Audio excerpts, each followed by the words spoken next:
Assalamu alaikum wa rahmatullahi wa barakatuh, my dear brothers, sisters, and friends, readers. Let me first begin by sending our most sincerest apologies for the 55-minute delay. We've had some ridiculous technical issues. There's no excuse for our delay. Please forgive us, and we apologize grossly. We're also aware that Maghrib is around 26 minutes away. So me and Roshan will try to wrap this up between 40 to 45 minutes. We may even take a salah break and you can join us after. We'll see how the conversation goes. So me and Roshan are in a similar area in the UK. So Maghrib for us is at 9:21. So inshallah, we'll try to wrap it up by 9:30. But if we're at some juicy discussions, then we ourselves will break for salah and we will join. So thank you very much, everyone, for joining today's discussion. It will be a brotherly and respectful debate between myself and my colleague and the editor-in-chief of Five Pillars, Roshan Muhammad Salih, on the topic of Hagia Sophia. Now, this has been one of the most discussed topics on Muslim social media since Friday, where the Turkish court issued a judgment basically saying it is allowed, it was permissible to restore Hagia Sophia back to a mosque. And in fact, Mustafa Kemal Atatürk's initial policy was in fact illegal. The basis for the illegality is because Hagia Sophia was deemed as the personal property of Sultan Mehmed II. And of course, now this has resulted in a huge discussion. Personally, I don't think it should have been as huge and controversial as it has been. But there's been various contentions, discussion points on social media between Muslims as well as non-Muslims. And this is why me and Roshan are here today, because me and Roshan find ourselves in the opposing sides in some respect. So I'm going to begin by first and foremost handing it over to Roshan, elders first and everything, and letting him explain his position, and then I will explain my position, and we'll have a to and fro, inshallah, and see where it takes us. Bismillah, Roshan. Bismillah ar-Rahman ar-Rahim. Okay, inshallah, I'm going to try and be as brief as possible because I know that we've started a bit late. And I do pray that the viewers and readers give me a fair crack of the whip, because I think in this debate, I'm facing a little bit of an uphill task, because from what I can see on social media, I think at least 80%, I would say, of Muslims are right bang behind Erdogan and this decision to turn Hagia Sophia into a mosque. So yeah, please at least just give me a fair crack of the whip and listen to what I'm saying, and inshallah engage with it. So I guess, being as brief as possible, the reason why I'm against this is because it was originally a church, and not just any old church. It was perhaps one of the most important churches, cathedrals, whatever, in Christendom. And I know that was a long time ago. I know it was a mosque for 500 years or so, but I still think it's a symbol for Christians worldwide. And it just sends a really, really troubling and bad message to Christians. And Christians are Ahl Kitab. I consider it part of my religion to take what they say and their feelings seriously, and to give them their rights, etc. So I think this is bad PR for Muslims. And especially when it comes to Muslims and tolerance. Often we're accused by Islamophobes of being bigots, of being, lacking tolerance to other religions, faiths, etc. And I think that kind of reinforces this message, and it gives, basically ammunition to Islamophobes like Douglas Murray, I saw on Twitter, basically saying, hey, this is what Muslims are like. We all knew they were like that. They're banging on about colonization all the time, and all the ills done by Christians to them. And here they are basically giving Christians the middle finger. I also think it invites retaliation. I think especially those Muslims in the Balkans areas and places where there are Orthodox Christians, it could, inshallah I'm wrong here, but it could invite retaliation. Their lives could become uncomfortable. It could, invite retaliation against their places of worship, and even further afield, because obviously we're living in the age of social media, and we see, the Christchurch attacker using justifications for events which happened on the other side of the world for his crimes. Who knows what might happen? I hope I'm wrong. I pray that I'm wrong on that one. Also, I don't think it was necessary. It wasn't a necessary move. The Turkish state did not have to make this move. If they hadn't made the move, nobody would have complained.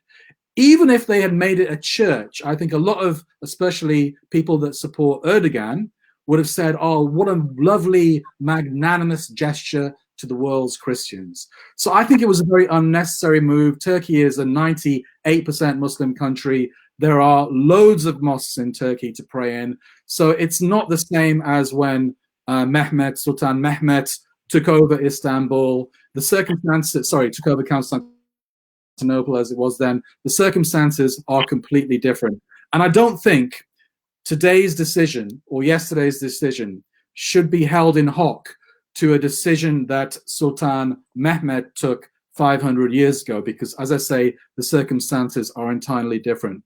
I am completely against Kemal Ataturk. I believe he was the man that destroyed or tried to destroy Islam in that region. I believe, quite frankly, he's an enemy of the Muslims, a villain. And I know that he was the one, or his regime was the one that turned Hagia Sophia into a museum. I'm not backing that decision at all.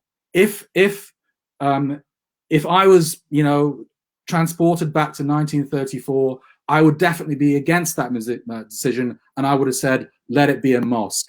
But it is what it is. It was turned into a museum now.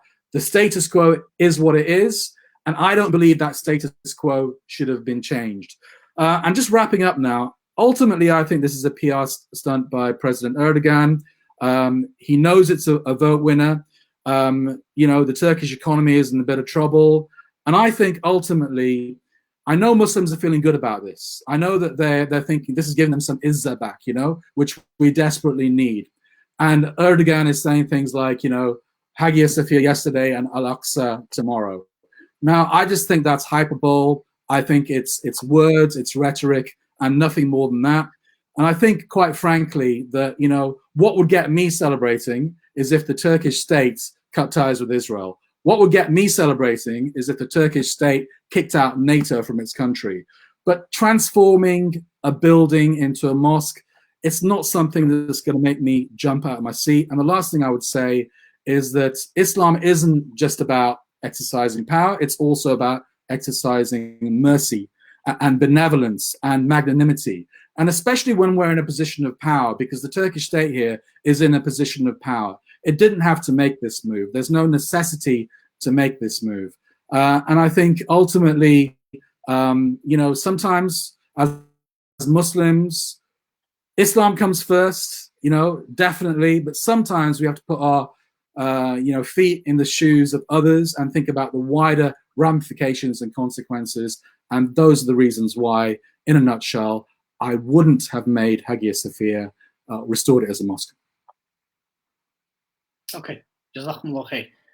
Before I present my position, just to clarify, so you were against Sultan Fatih rahimahullah's conversion back then, and you're against Erdogan's decision. Huh? No, let me explain that. It's an important point. What happened in 1453? I am going to just reserve judgment on it because I'm not qualified to comment. From what I understand, I'll be honest with you. I'll be honest with you and the viewers.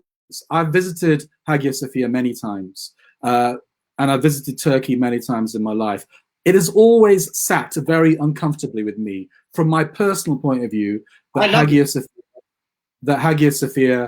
was a church and became a masjid. It's always just sat very uncomfortably with me personally. But ultimately, I realized that my personal opinion isn't relevant.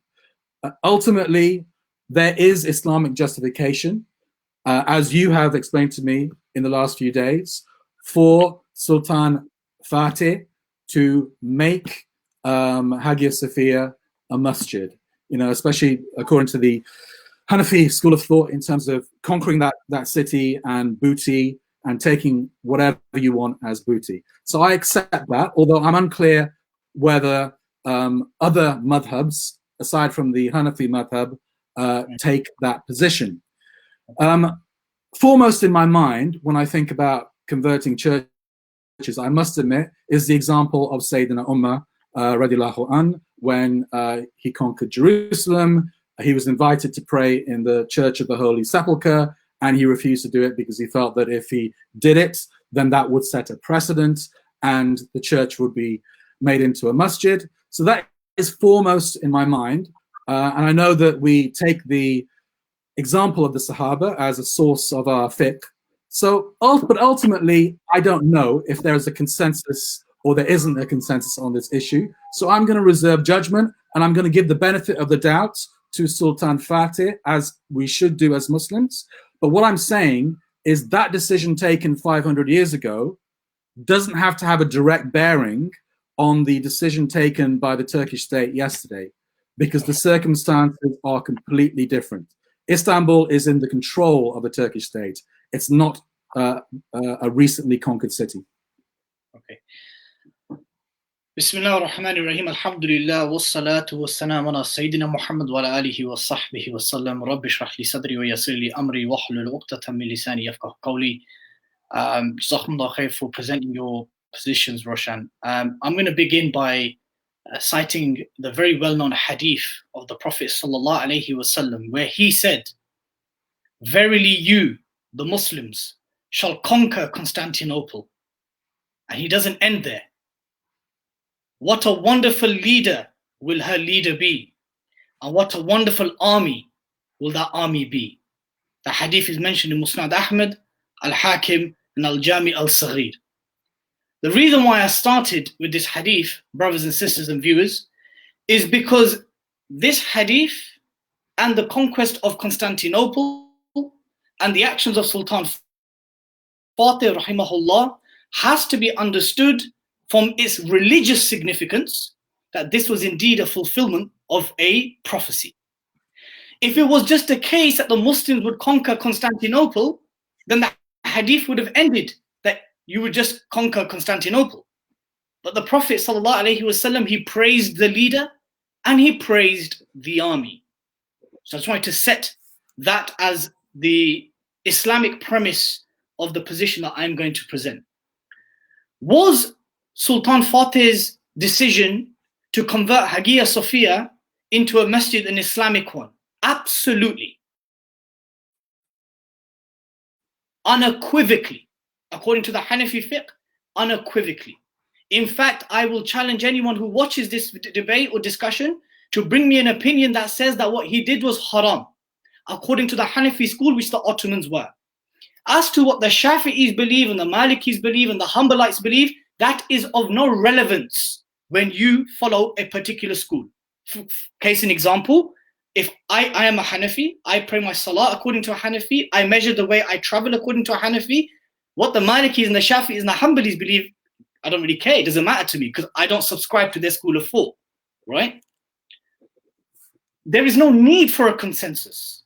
There's no need for a consensus of four schools for an Islamic judgment of an Amir or a Khalifa or a Sultan or a military ruler. He will consult his Shura council, his scholars, according to their jurisprudence. It was the ijtihad of Sultan Fatih, rahimahullah, that this was the best decision to make Hagia Sophia from a church or a cathedral into a masjid. So just to reiterate, was his decision an Islamic one? Absolutely. Was there any opposition from scholars, Muslim scholars? From my reading of Ottoman history, and I've consulted my Ottoman teacher, Dr. Yaqub Ahmed, I've looked into the books of Suraya Faruqi and Quartet and many other books, there was no opposition whatsoever from the ulama at the time with regards to his decision. Secondly, the reason why it's permissible according to the Hanafi fiqh is because when a land or a city is taken via force or battle, then the terms of peace and security is not afforded to them. This is why this reference to Umar ibn Khattab radiallahu anhu's his treaty with when he entered Jerusalem, it's a false equivalence, because the Sahaba did not fight to enter Jerusalem. They were given safe passage into Jerusalem. There was no fighting. So therefore, the treaty which Umar ibn Khattab agreed with the Christians, and which included the Jews, was one that was born out of peace. It was not one that was born out of battle. We also know that what is now the Grand Umayyad Mosque in Damascus, that was also a cathedral. That was half converted into a masjid, and then later I believe it was sold. So I don't believe, and I would be very interested to hear that the decision of Sultan Fateh in converting Hagia Sophia, which wasn't just a religious building. This is another point that is important to be made. And the reason why I started with the hadith of the Prophet ﷺ and his prophecy is to understand what the Prophet said. Indeed, you will conquer Constantinople. And he praised the leader and he praised the army. Sultan Fateh wanted to fulfill that prophecy, because even the Prophet knew back then that Constantinople, like Rome, is the capital of the Christian world and the Roman Empire. So when Sultan Fateh made that decision, it wasn't just a religious decision, but it had a political significance. The Hagia Sophia was not just a cathedral, which, by the way, was in very bad shape, was more or less derelict, and it was affected by looting from the Crusaders 100 or so years ago, and then an earthquake. But that's a mute, irrelevant point. The point is Hagia Sophia was seen as, let's say, the equivalent of the White House today. So for Sultan Fateh to fully, because he wanted to aspire to fulfill that prophecy, he wanted to send a sign to the rest of the world that this capital of Christendom is now a capital of the Islamic State, the Islamic Empire. And by doing that, he removed Hagia Sophia, which was a cathedral, to now it became a masjid. So in that regard, I don't think there is absolutely any illegitimacy with regards to what Sultan Fateh did. If it was his ijtihad, we know that ijtihad basically means if you get it right, you get 2 rewards, and if you get it wrong, you get 1 reward. So long as you tried to arrive at what is most pleasing and the truth to Allah and pleasing to Allah subhanahu wa ta'ala. My next point is that and this is a very minor point, but it's one that I need to address. Was it sold to Sultan Fateh, or did Sultan Fateh take it as ghanima, spoils of war? There is no conclusive evidence to say that Hagia Sophia was sold. There's no documentation to prove a sale of purchase. Yeah. What we do know is that it was regarded as the personal property of Sultan Fateh. So one has to assume, according to the reality of that time, that the audacity of the conquered to try dare sell to the conqueror is highly unlikely. Or that at least there may have been a level of pressure, or as Roshan recently said on Facebook, coercion, in basically making them sell Hagia Sophia. Whatever the case is, it was the personal property of Sultan Fateh rahimahullah, which was then handed over to the Waqf, turned into a mosque, and then the management and the overseeing of that building was carried out by the Waqf, which is a state religious body. It was a mosque for 481 years. And anyone with a cursory understanding of Sunni theology and Sunni jurisprudence would know that once a building becomes a mosque, it becomes a house of Allah, and it can never go back to not being a mosque. This is a very widely held position amongst Sunni ulama, classic and contemporary, from the 4 schools, that once a building becomes a masjid, it cannot be turned back to not a masjid, let alone a museum or a church, right? Secondly, in 1934, Kemal Ataturk introduced this law to make it into a museum, fundamentally to do what? To please the enemies of Islam and Muslims, the colonialists, the British, the French, the Russians, the very people who destroyed the Ottoman state, and the very people he wanted to emulate, both outwardly and inwardly. So to conclude, the way my position is, the decision of Sultan Fateh rahimahullah to convert Hagia Sophia into a masjid, which was not just a religious building for the Christians, but it was a political building equivalent to the White House for the Byzantine Empire, that to change that and to convert into a masjid was not just a wasn't just the fulfillment of a prophecy, but it was also a sign to say that this is a new chapter in mankind. It's a new chapter for history. That this city, which was a Christian city for 1400 years, is now under the leadership and governance of Muslims. It was an Islamic decision. It was an un-Islamic decision for Ataturk to come along and make it into a museum. And I believe there is Islamic legitimacy in the Turkish government, which is still a secular republic, to decide that it should be restored back, and that Kemal Atatürk's initial ruling was in fact illegal.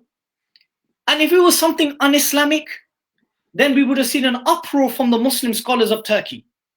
We would have seen an uproar from Muslim ulama, Sunni ulama, from Asian subcontinent to the Arab world. I mean, I wouldn't put Egypt and Saudi Arabia because they've obviously got issues with the Turks and Ottoman history. But I've not read or heard any kind of outrage or condemnation about this ruling. It rather the opposite. It's had widespread support, overwhelming support and praise.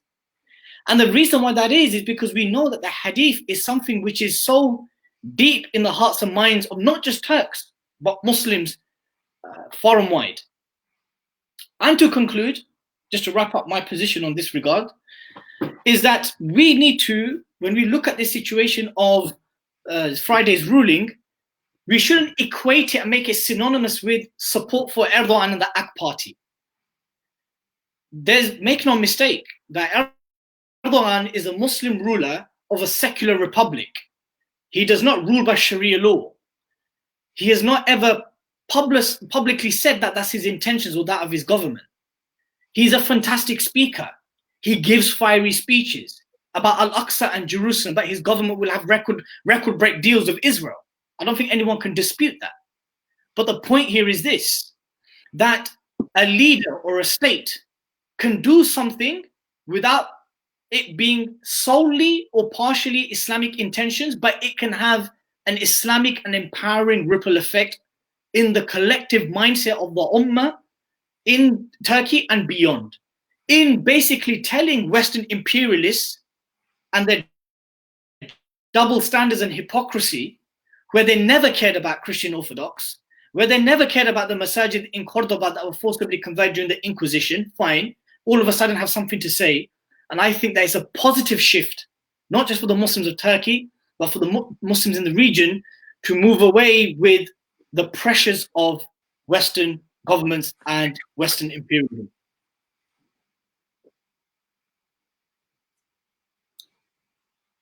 Yeah, I'm sure I've got some questions for you. I'm sure you got a few for me as well. I mean, Dilly, can I ask you? I think you've laid out quite eloquently the Islamic basis for Sultan Fatih's actions, and I accept them, and I'm not going to dispute because I would be wrong to dispute.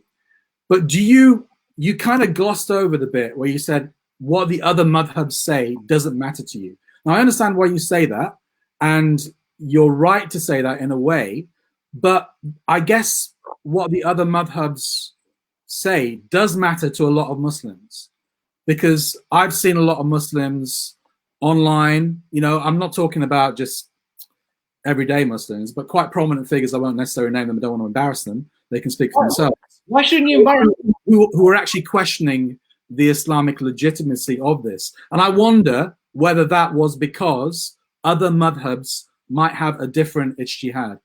Do they? I don't know about the position of the other schools, but what I will say is this, Roshan. Let me just give you an example.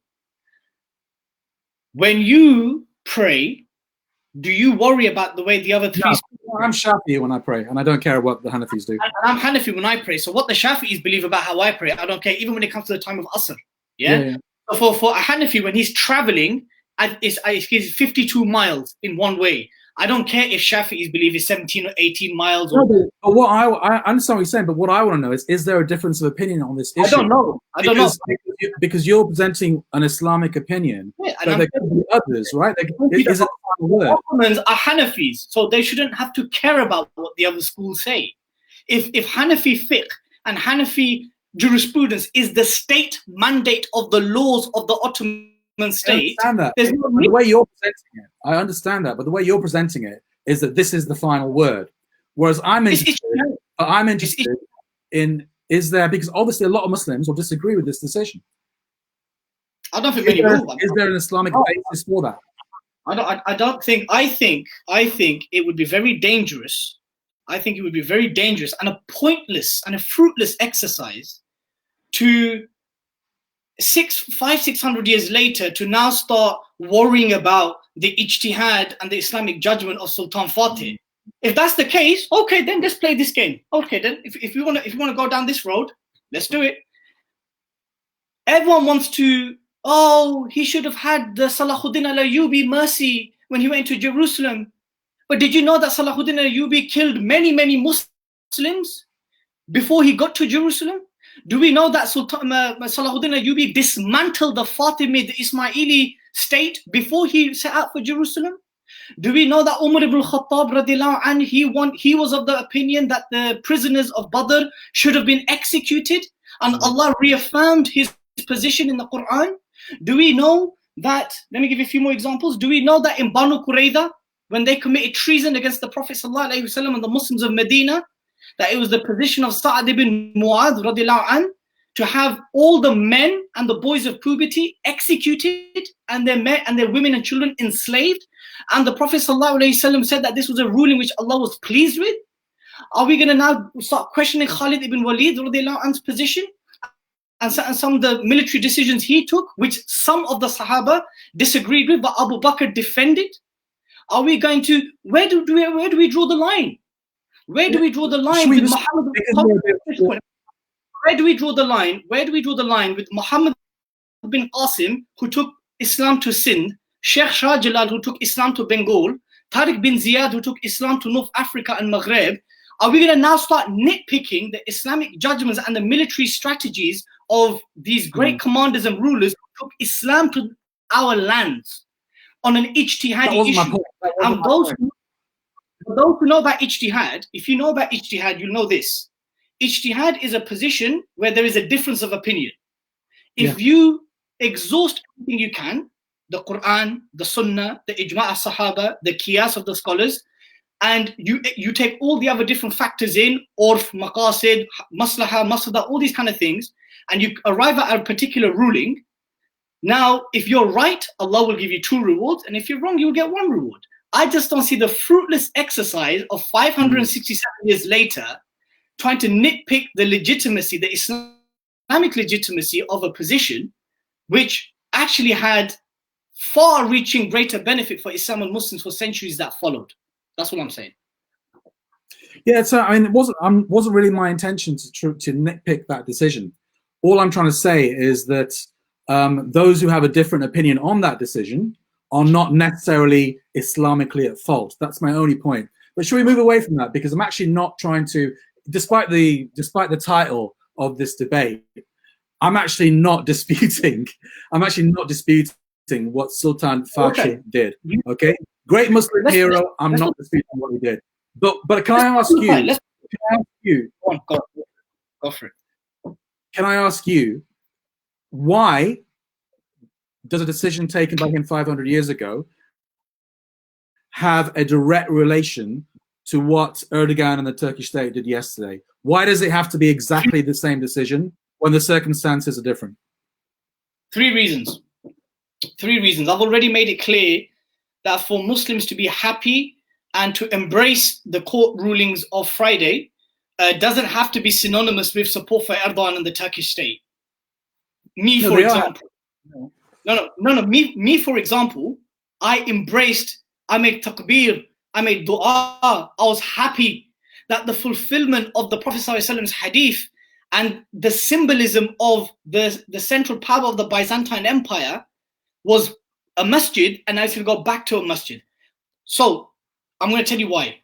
Because that's what Hagia Sophia and the conquest of Constantinople meant to the Muslims.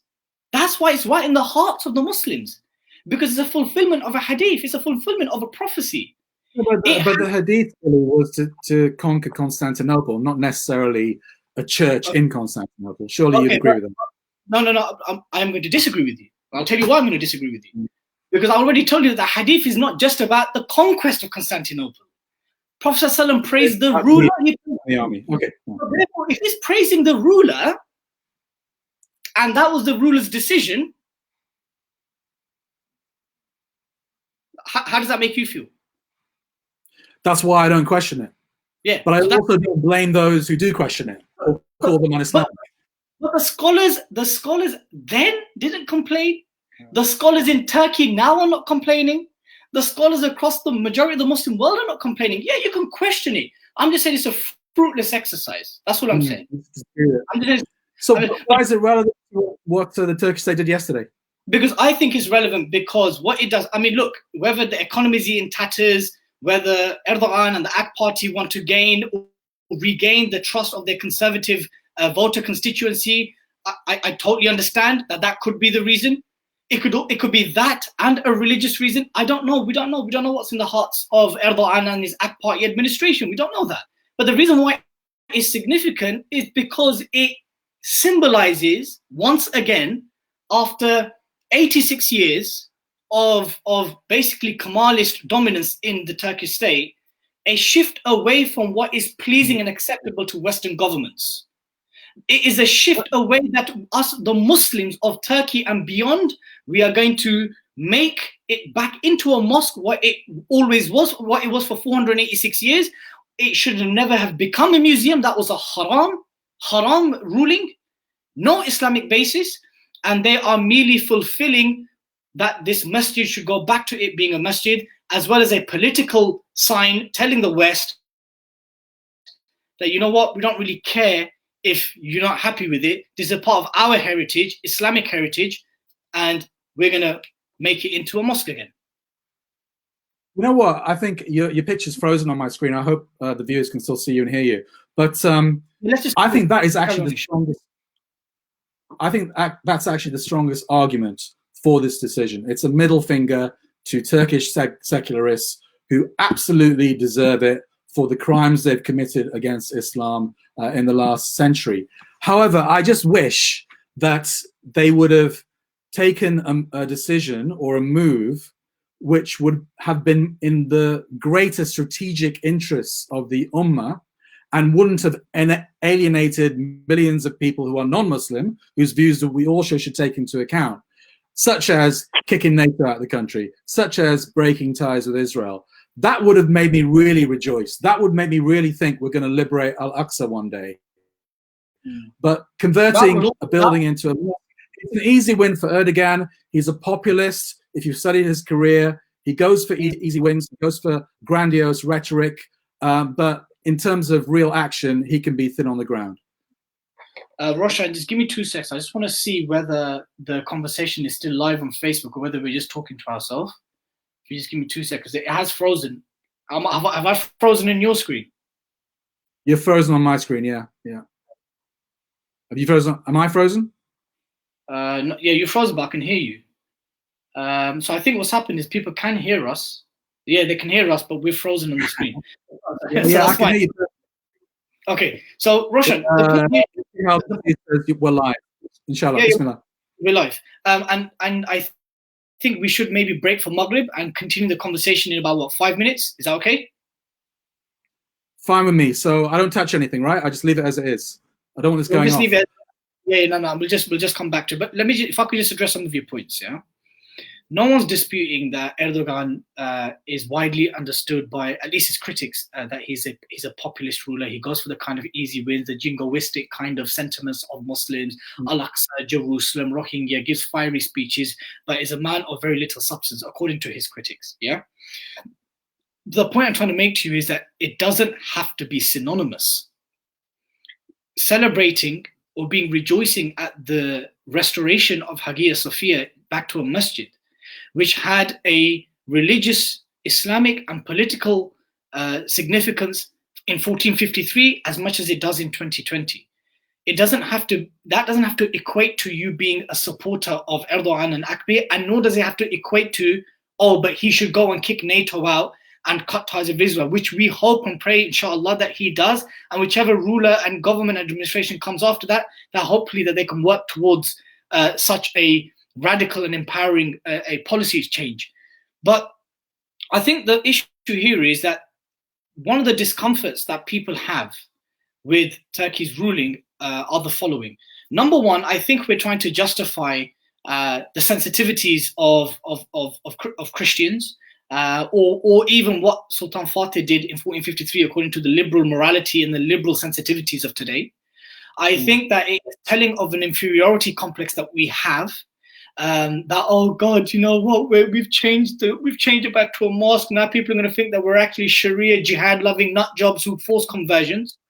I think it's to do with a lack of religious. I think it's due to religious illiteracy and a lack of a point of ignorance that we're unable to articulate these positions from our epistemology and our framework in explaining why it was significant then and why it's significant today, and what the ruling and the restoration could mean in the collective mindset and the sentiments of the Muslims of Turkey and the region in years to come. And we know in history, Roshan, certain rulers and governments and states have made certain decisions which at face value at the time, it seems problematic, counterproductive, against the interests of Muslims. But then years and decades or even centuries down the line, that particular decision or event ends up bearing fruit. And this could be the case. Pardon? I think, to be honest, I think it's too trivial to put it in those terms. Ultimately it's a building. I mean, what is this given the Muslims apart from a mindset, iman boost, and a bit of dignity and pride? But is that going to last very long? Hagia Sophia today, Masjid al-Aqsa tomorrow, NATO the day after, the decades after, Khilafah in 50 years. You don't know, do you? You just don't know. I'm just saying that it was that easy. No, I'm not saying it's that easy. But the way you're saying that he should cut ties with Israel and kick NATO out, you're making it sound easy. You're making out like he can just go there and be like, yo, it's not that easy. Strategic victory to celebrate. Obviously, I think Muslim world's been on its knees for so long now, and we're really kind of grasping at straws at anything to celebrate. And I get that, I understand that, but at the same time, let's put it into perspective. It's hardly a great victory for the Muslims, is it? I think it is. I think it's a fantastic. And you said it yourself, did you not? At the beginning, you said 80% seem to be thinking. So, I mean, the thing is, Roshan. The thing is that an emotional reaction? Is that emotional? I mean, I'm a completely unemotional guy. I kind of look at it at the cost-benefit analysis, Of course, you may even be right, Roshan. The thing is, in months or years to come, it may just have been a lot of hope. But the point is the symbolism, what it represents, what it means in terms of hope, what it means, and let's not belittle the issue of the collective izzah of the Muslim Ummah. The collective izzah is an important thing for revival and changing our situation. We would never have belittled the collective izzah or the sikmum of the Arab Spring, irrelevant how it planned out and how it turned out. The point I'm trying to make is that, yes, of course, these are all hypotheticals. These are all hypothetical discussions. My point, and it's still centered around this point, is that the hadith of the Prophet ﷺ was about the conquest of Constantinople, and he praised the ruler and the army. That it was a masjid for 486 years. So therefore, according to Sunni theology and Sunni jurisprudence, from my understanding, that once a building becomes a masjid, it cannot be reverted back to a church or reverted back to a non-mosque. And lastly, my position is still grounded in the fact that the reason why it is a significant move in 2020 is that whether this is Erdogan or AK Party's intention or not, that it shows that the Muslims of Turkey, the scholars of Turkey, and the Muslims of Turkey beyond overwhelmingly appear to be supportive of this move, which will no doubt has upsetted the West. And we need to move away from always constantly appeasing and conforming to what the West thinks is right and wrong according to their questions for you. Should we take a break, or do you want to just finish it off? No. I think what we should do, Roshan, maybe, is that we'll go for Salah, and then I'll try to refresh the screen, because I think they can hear the conversation, but we're frozen. So let's go pray Maghrib, inshallah. If you just put your screen, and then I'll come back and I'll try to set the screen now, inshallah. Okay. All right. Assalamu alaikum. Brothers, welcome. Brothers and sisters, Jazakumullah khair. We will be back in about 10 minutes. If the screen has frozen, we do apologize. We'll be hopefully fixing this again, or there'll be a second link for us to start again, inshallah. Assalamu alaikum.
I can start. All right, I can see it. You're moving.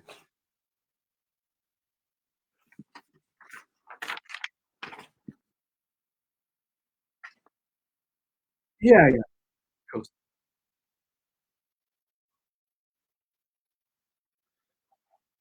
Uh, I think I have some questions for you. I've written a few down. Yeah, I mean, I think I mean, from my personal point of view, the strongest thing that you've said so far, which could be a game changer in terms of my own mind and thinking, is when you say a mosque, once it's a mosque, it always remains a mosque. Now, if that can be substantiated with proofs and I can see it myself, and after we go away, I'll look into it, then I think that's actually the most convincing thing that you said about why it's relevant. Hey, sorry, about the conquest of Constantinople. Uh, that's convincing. No, that's convincing in regard to the events of 1453, but not so convincing for me in regards to the events of yesterday. But anyway, moving on. Are you not? Yeah, go on. Yeah, I can see now.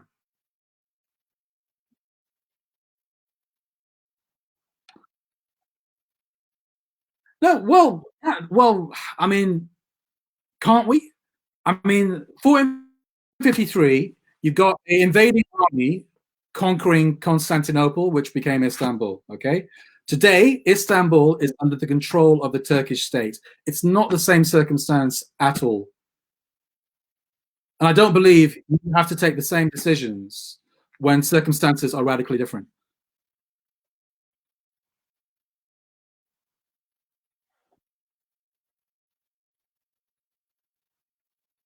Mm,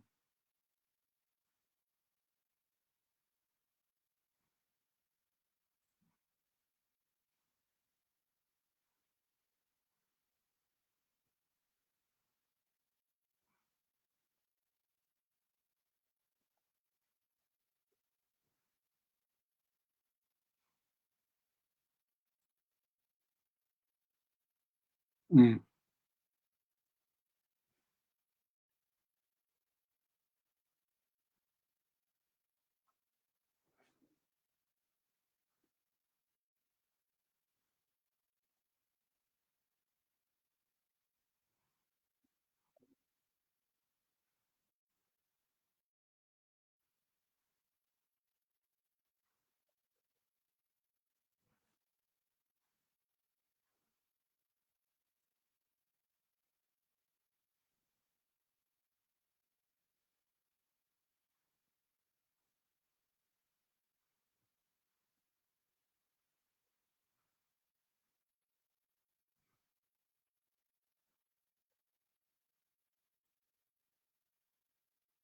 I think you're dragging it a bit, quite frankly. But look, sorry, go on.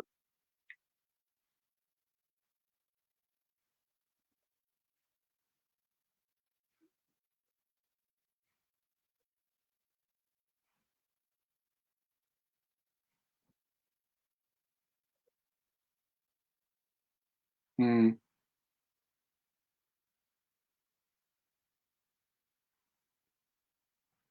I think it's a stretch. I think you've been watching Ertugrul a little bit too much. I think it's a stretch, man. What you just.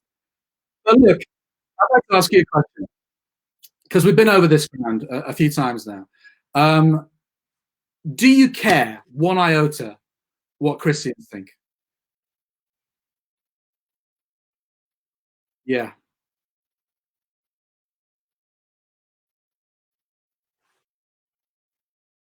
but they're never going to agree. They're never going to.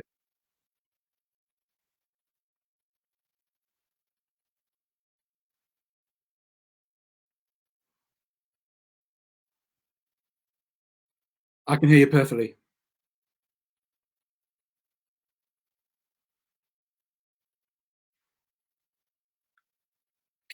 Brothers and sisters in the comments, could you let us know whether you can hear us both? Dilly. They can't hear Dilly.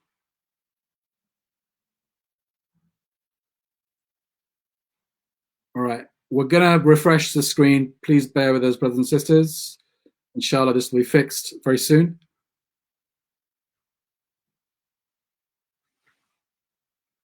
So I think your audio has been down for about 2 or 3 minutes. That's fine. Once they play it back, hopefully they should be able to hear me. Brothers and sisters, can you hear me now? Yeah, they can hear me fine. Are you on mute? I'm not on mute. How can I be on mute? I'm not on mute. Can't hear Dilly. We can only hear Roshan. Subhanallah. Okay, Roshan, what I'm going to do is I'll refresh. Can't hear Dilly since you started again. Okay, Roshan, let me just... oh, it's fine. That's working. Okay. So, yeah, what were you going to say about Christians? Okay. Is it worth rehashing what we just said or not? Let's go on the Christians. Yeah, I mean, it sounds to me as if you literally couldn't give a you-know-what about what Christians think and their sentiments at all. Would that be a fair representation? No, I think that's a caricaturing of my position. Can you hear me? Yeah, I can hear you, but I just said I think that's a caricaturing of my position. Well, it just seems to me like you just said. And this decision has clearly alienated millions of Christians. We have the World Council. What Christians care about the woman? What Christians? Oh man, I'll let you finish. I'll let you talk. Please let me talk. But you asked me a question though. You didn't let me answer. That's what I'm saying. Yeah, but you didn't let me finish my question. You interrupt me every single time. Look, just today, the World Council of Churches represent 500 million Christians. They came out with this statement. We know what the Orthodox Church has said, what the Russian Church has said in Greece and Russia. We've even got the Pope today. You know, the Catholics, supposed to be rivalries with Eastern Orthodox. Even him saying that this is a painful decision.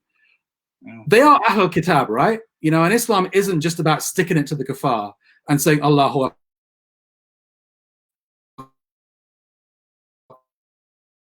And we know that the Ahl Kitab, Christians are part of the Ahl Kitab. They have a special status in our religion as Muslims. Should we not at least pay lip service to what they're saying, to what they're feeling?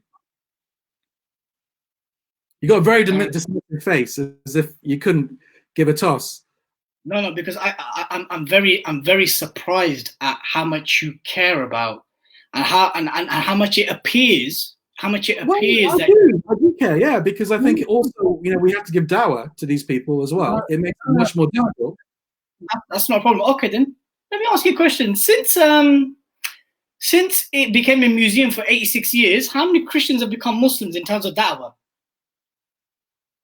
I didn't hear that. You've broken up again.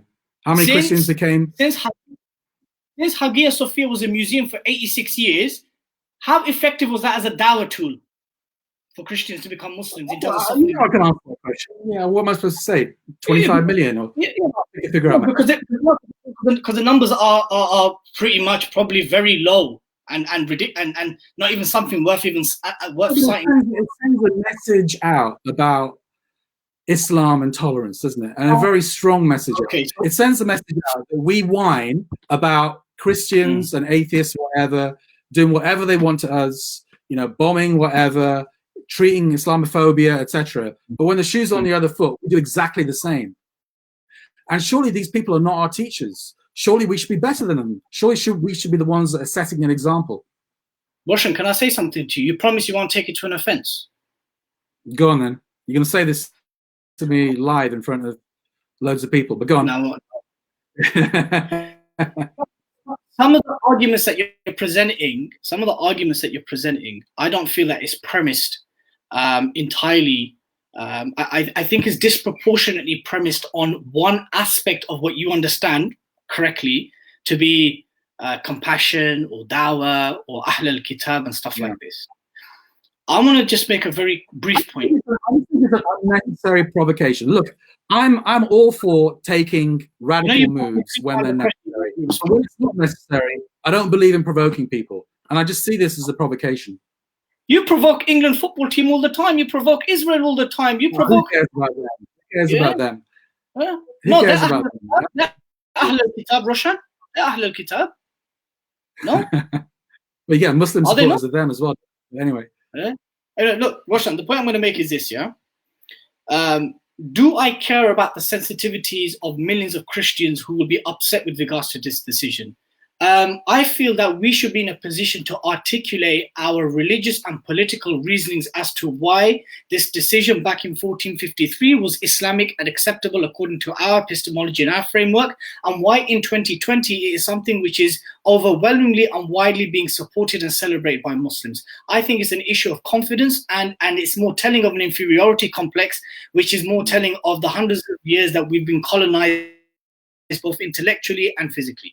Number two, the same people that are bemoaning about the feelings of Christians, no one ever asked the feelings of Muslims when our mosques in Spain were either destroyed or converted into cathedrals. But then again, Muslims accepted that we lost Spain. And not only did we lose Spain, that it was an inevitable aspect of the Inquisition that they were going to convert the mosques into cathedrals since there were no Muslims left in Spain. The irony is that when the US and Britain and other Western governments go and bomb countries and decimate entire countries, and that they don't really care for mosques. They don't care about the sensitivities of mosques. So, Well, the Grand Mosque of Cordoba is a very good example because, originally a mosque desecrated by the Christians, made into cathedral, and we are rightly up in arms. And now it's a museum, but we still think of it as a mosque. I don't know. It seems like a direct comparison. If we are outraged about that, we can understand the sentiments of the Christians. I am more outraged. I am more outraged about how the Muslims lost Spain. The fact that they had the fact that they had exiled Muslims, outlawed Islam, and then even exiled the Moriscos. There were frankly no Muslims left to pray in those mosques. I care more about how we lost Spain. Not the fact that, we're going to compare the Spanish Catholic kings of that time according to Islamic moral ethical code. Of course, they're going to either obviously they. But listen, are you not worried about retaliation here? Especially those Muslims in Eastern Europe, in Orthodox countries. Do you not feel this decision puts them in a difficult place where they didn't have to be in that place? Do you feel that mosques are going to get vandalized? Do you think it could go further afield? Are you not worried about that at all? Mosques are already being vandalized. Mosques in India are already being bulldozed and converted into temples. Mosques are already... Pardon? Why add fuel to the fire? No. Because the fire has already been lit and it's already being very far spread, and there's no amount of sensitivity and understanding and compassion with our Abrahamic brethren has led to any kind of meaningful peace and tolerance in our lands, Roshan. And I recall this is something that you told me out yourself in private conversations, that we have to somehow reciprocate peace and compassion all the time when no meaningful peace and compassion over the course of 20 years has really led to anything.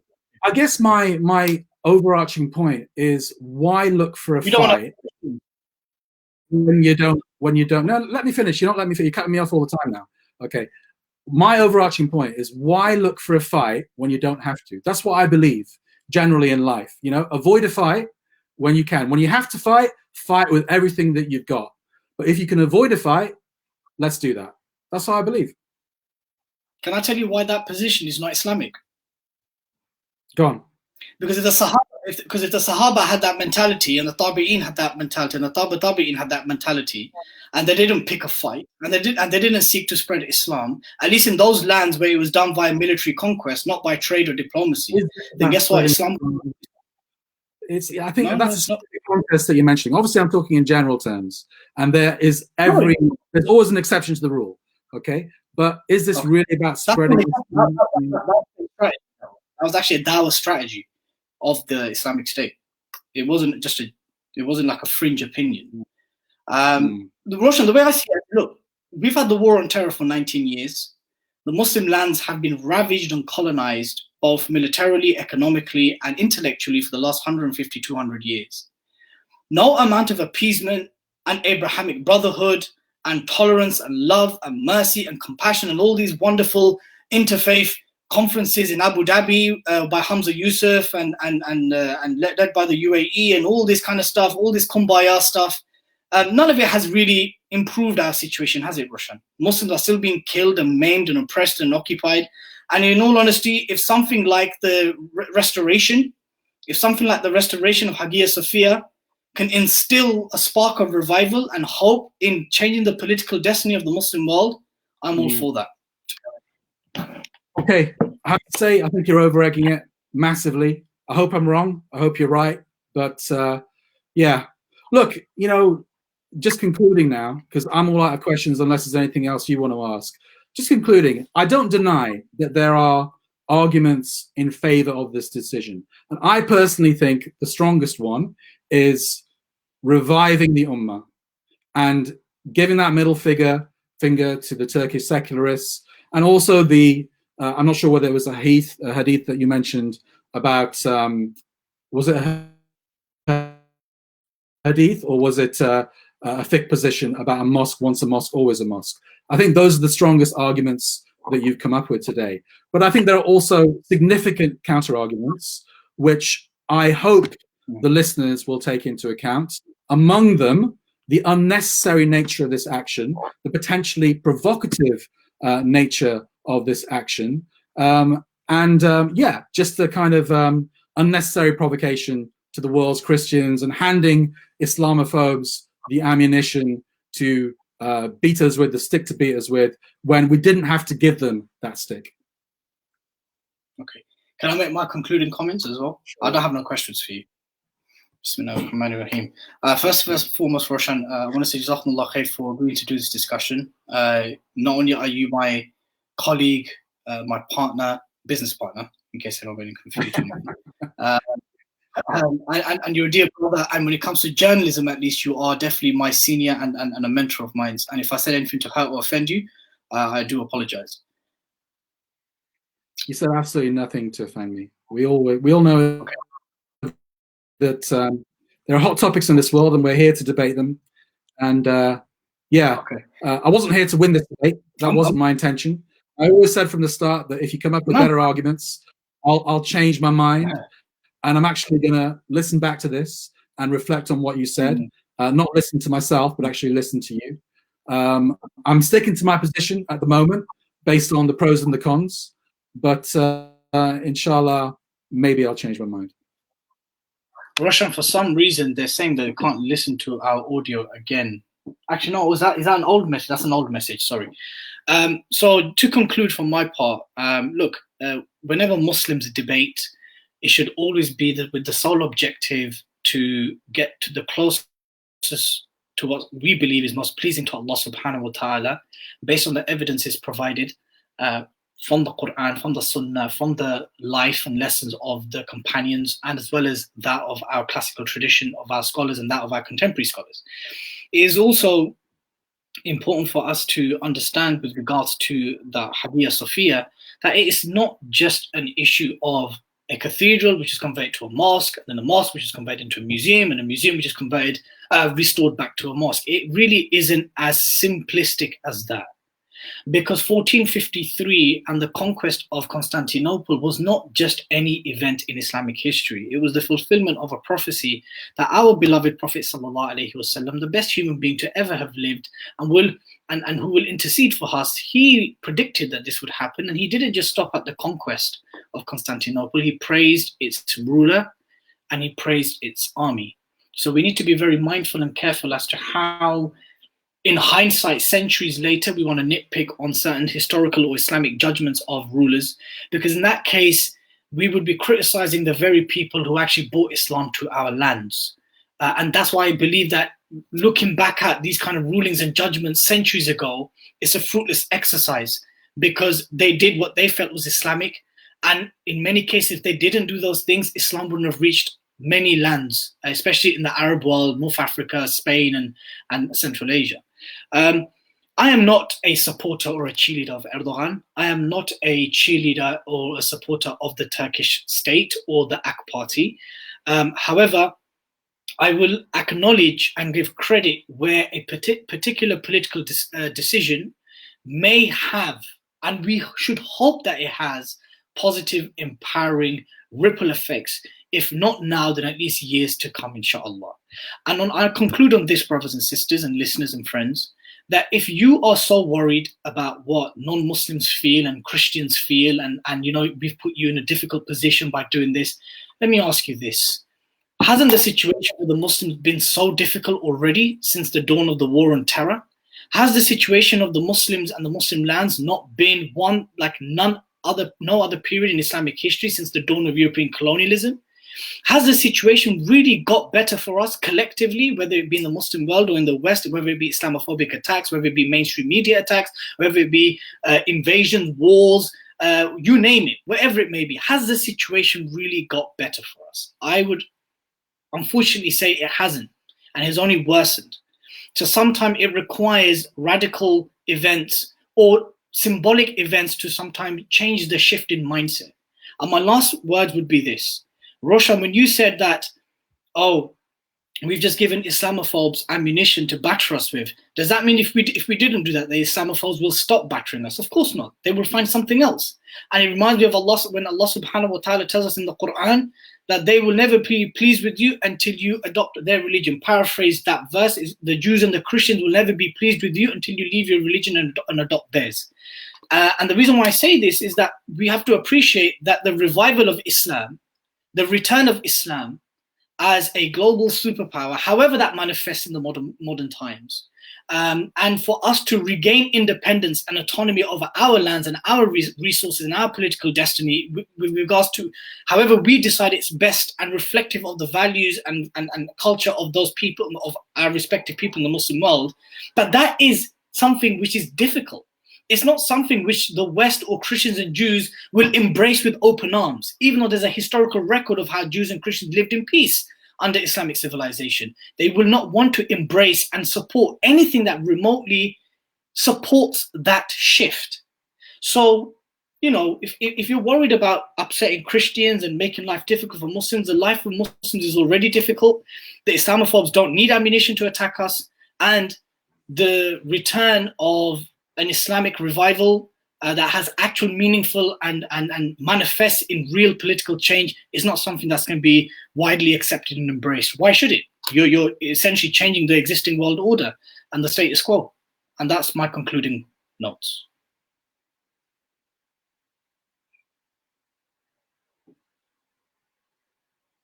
Roshan, you there? Yes, I am there. Yeah, sorry, I thought you were gonna wrap it up. I've got nothing else to add. No. I would just stress that the reason I know I've gone on a lot about Christians in the last hour or so, and I know that some people will think that this guy's obsessed with Christians and what they think. I'm not. Ultimately, the reason why I mentioned them and their reaction is not because of what the World Council of Church said, or what the Pope said, or what the Eastern Orthodox Church said. It's more about what my own religion says and what my own religion teaches me. You mentioned, Islamic Spain, Andalus, and obviously that's one of the proudest, Islamic golden age where Christians and Jews lived in peace and tranquility and even thrived under Muslim leadership. That makes me proud. That makes me proud, and I think it is a hallmark of any civilization about how minorities are treated, of course, within an Islamic framework.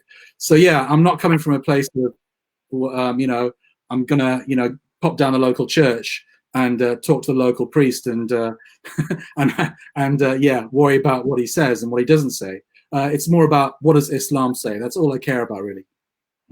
Okay, well, I hope I've given you enough to research and look into with regards to, Islamic positions taken by various dynasties and sultanates and caliphates. And we just have to appreciate, Roshan, that Prophet ﷺ was the last person to have received wahi and revelation.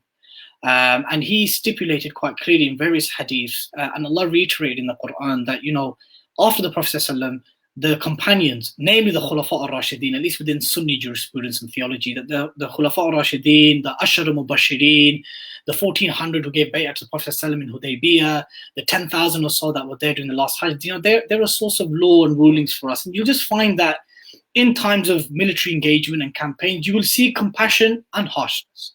You'll find during military campaign, you'll find various strategies. And the thing is, those strategies are applied according to what the Amirul Jihad or the Khalif or the Sultan at that time felt was the best thing for Islam and Muslim. As many examples you can cite for compassion and peace, I can cite you as many where certain rulers and states and even companions took very harsh approaches. The point here is that we don't take one attribute and one principle and one value and make that the kind of single conformative way in which we should engage all the time when it comes to rules of engagement. That's my only reading. You said something on the phone to me the other day about when it came to 1453, you felt 100% that this was Islamically the right decision. I don't dispute that. But you also said that the decision taken by the Turkish state yesterday was not an issue of fiqh or aqidah. It was not a creedal issue. And ultimately, would you agree then that those Muslims who don't agree with that decision are not behaving un-Islamically in their disagreement? I can't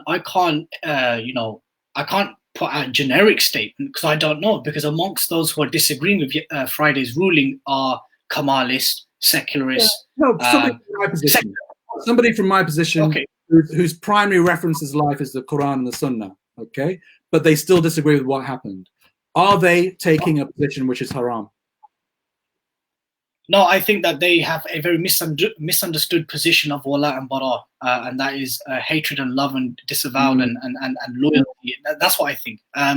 When I said that it wasn't a creedal point, what I meant is that it doesn't make you a deviant.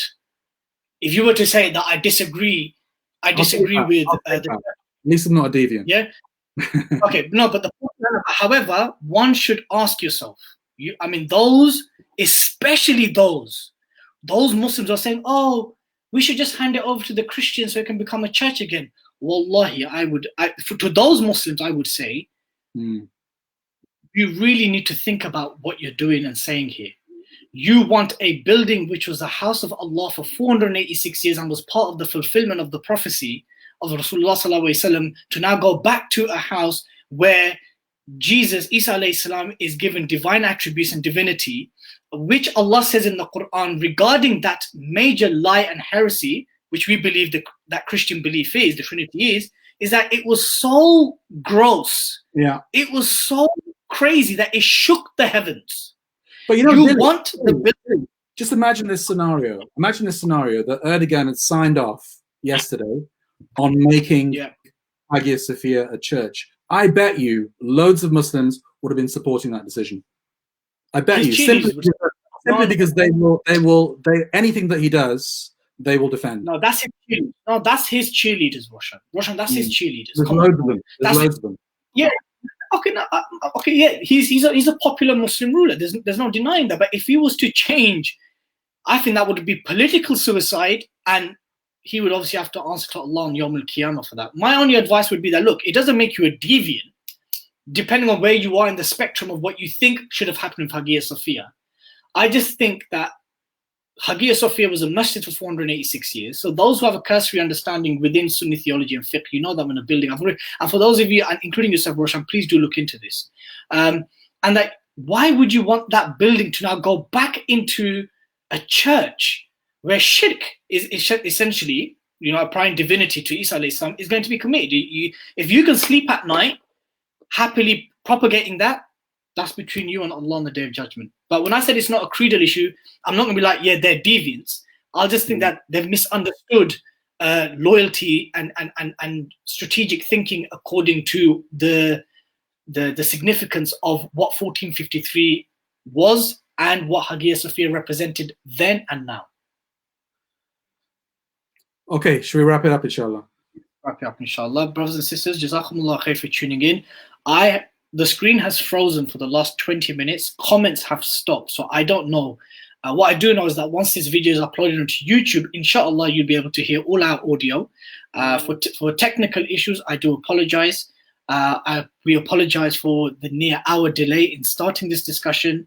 I pray to Allah subhanahu wa ta'ala that any wrong that me and Roshan has said was from ourselves, inspired by shaitan, and any goodness that came from us was from Allah subhanahu wa ta'ala alone.